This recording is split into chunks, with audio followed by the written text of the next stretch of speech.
Matthew Light, on to the draft. So we go back and forth. How important, when it comes to your position, is the arm length? Please, okay. If somebody has been born with an unfortunate set of arms that are not as lengthy as one would like them to be, does that affect you when it comes to playing your position? Well, I know this is a hot topic, and I literally just had Mrs. Light measure my arms, okay? And I want you to know that I don't think my arms have gotten any longer since retirement, so I'm going to guess that these are about the same arms I had when I played. I looked up Will Campbell's arm length, and it says online 32 5/8, okay? Yeah. I measured mine at well, I didn't, but Mrs. Light says 35 is what my arm length taped out at. So that's pretty long. That's a great length.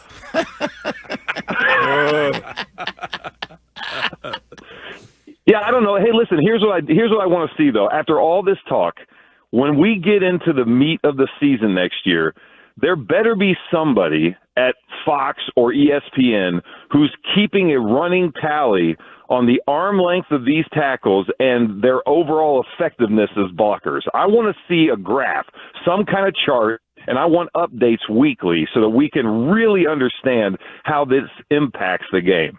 Yeah.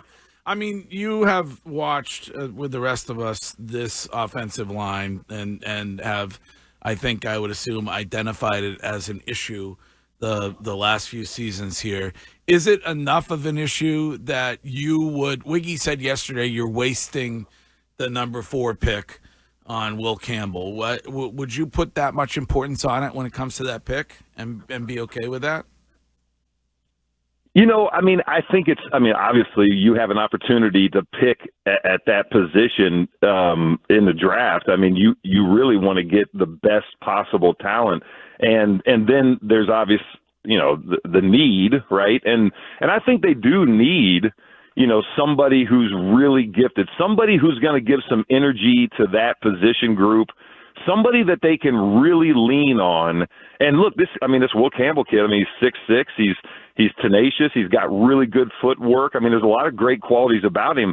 I don't know what they're thinking, but I guess, and maybe I'm a homer, maybe it's because of the position I played, but I don't think you can go wrong with getting those foundational guys, offensive line, defensive line. I mean, you think about, I'll just go to my draft, right? Richard Seymour was the first overall pick.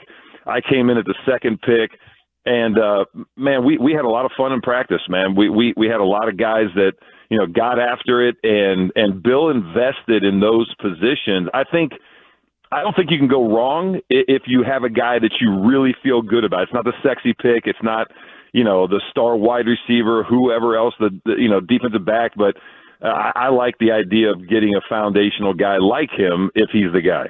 See, Matt, I go the other direction because I feel like if you go after a guy like Tyler Warren or Ashton Genty with that 4th overall pick, you can get a really, really good left tackle at the beginning of the second round, very similar to the Patriots getting Matt Light. Right. And if you hit on the Tyler Warren being the Rob Gronkowski, he ultimately changes what your offense looks like versus if you have a great left tackle, but the quarterback has nobody to throw it to, you're wasting basically that left tackle.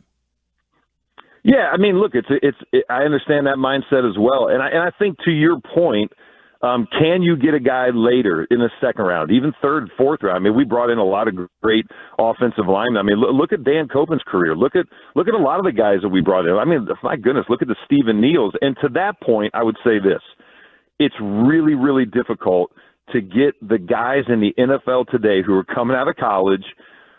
All the entitlement. I know we talk about it, whatever. I'm beating the same drum, but what they really need to do, and Mike Vrabel is the guy that can do this, is get guys to understand how to play together and to form bonds and to play for each other. And I know, that's a weird concept today when everybody has their own brand and they're all trying to sell their own stuff. But the way we did it, and I know that, you understand this, Wiggy, but we did things as a unit. And so you don't have to have like the ultimate rock stars up front. You just need guys that can play well together, and they're playing for each other, and they're playing with a mission, man. They believe in the coach, they believe in the system, and they go out there and they bust their butt, but it's not the same NFL, man. So it's a tough call. It's a tough call at that position on who to draft. Well, it also helps when you're being coached by Dante Scarnecchia.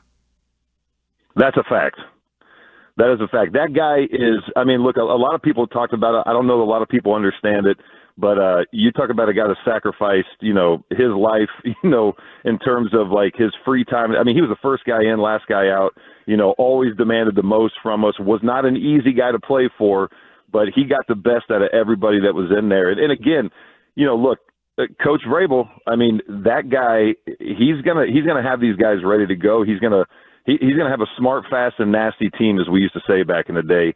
So, maybe he takes a swing at, one of these really talented guys that can help out the offense and help out Drake May, and maybe he can hobble together some guys. But you don't have a David Andrews.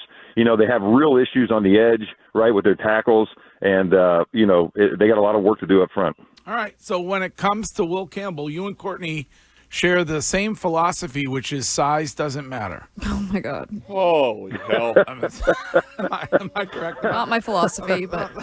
Okay. Hey, listen, just to bring it back to Cat's Beeholes, I did find it amusing that as you were leading into this, you kept saying the beehole and then dumping out.